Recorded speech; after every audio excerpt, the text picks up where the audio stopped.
Upanishads in two parts, part 2, translated by Max Muller. Mundaka Upanishad, third Mundaka, second Kanda. He, the knower of the self, knows that highest home of Brahman, in which all is contained and shines brightly. The wise, who, without desiring happiness, worship that person, transcend the seed. They are not born again. He who forms desires in his mind is born again, through his desires here and there. But to him whose desires are fulfilled and who is conscious of the true self within himself, all desires vanish, even here on earth. That self cannot be gained by the Veda, nor by understanding, nor by much learning. He whom the self chooses, by him the self can be gained. The self chooses him, his body, as his own. Nor is that self to be gained by one who is destitute of strength, or without earnestness, or without right meditation. But if a wise man strives after it by those means, by strength, earnestness, and right meditation, then his self enters the home of Brahman. When they have reached him, the self, the sages become satisfied. Through knowledge, they are conscious of their self. Their passions have passed away, and they are tranquil. The wise, having reached him who is omnipresent everywhere, devoted to the self, enter into him wholly. Having well ascertained the object of knowledge of the Vedanta, and having purified their nature by the yoga of renunciation, all anchorites, enjoying the highest immortality, become free at the time of the great end, death, in the worlds of Brahma. Their 15 parts enter into their elements, their devas, the senses, into their corresponding devas. Their deeds and their self, with all his knowledge, become all one, and the highest imperishable. As the flowing rivers disappear in the sea, losing their name and their form, thus a wise man, freed from name and form, goes to the divine person, who is greater than great. He who knows that highest Brahman becomes even Brahman. In his race, no one is born ignorant of Brahman. He overcomes grief, he overcomes evil. Free from the fetters of the heart, he becomes immortal. And this is declared by the following verse.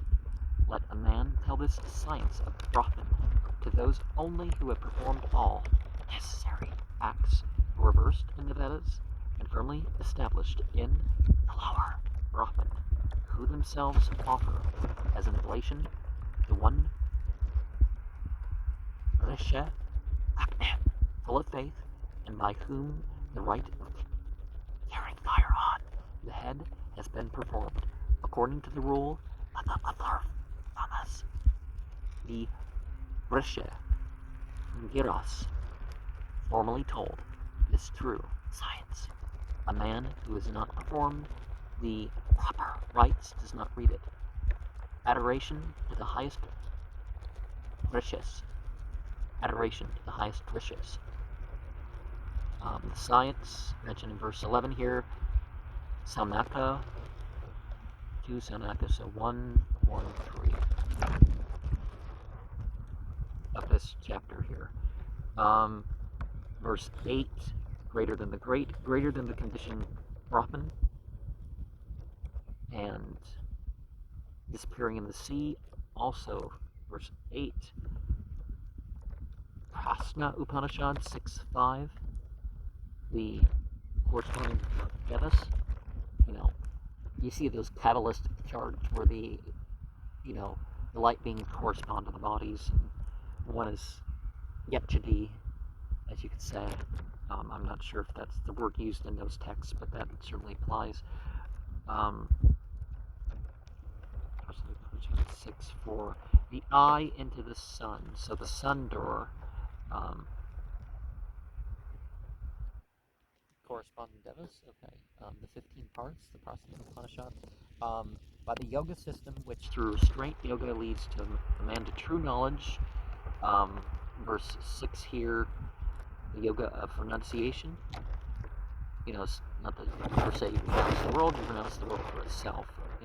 The knowledge of the Vedanta, the Taittiriya Aranyaka 10.12.3, the Upanishad 6.22, the Upanishad 3, see Weber in Studien 1, page 288. The highest tome of Brahman in verse 1. All this is said by the commentator to refer to a knowledge of the conditioned Brahman only. See verse 4, for that self that cannot be gained by the Veda. Well, you gain it by it, but then again you have to realize and practice for yourself, right? The commentator refers to Purusha as the knower of the self. Got the Upanishad 2.23. No, that's the self that can't be gained. Worshipping the person. So regarding the person that you should be, the person that, but you got the scriptures, you got the rituals, and those who are sufficient in that, maybe you can expose them to the mystic texts, because you don't want them to focus on that. But then again, you can anyways, but I understand this focus.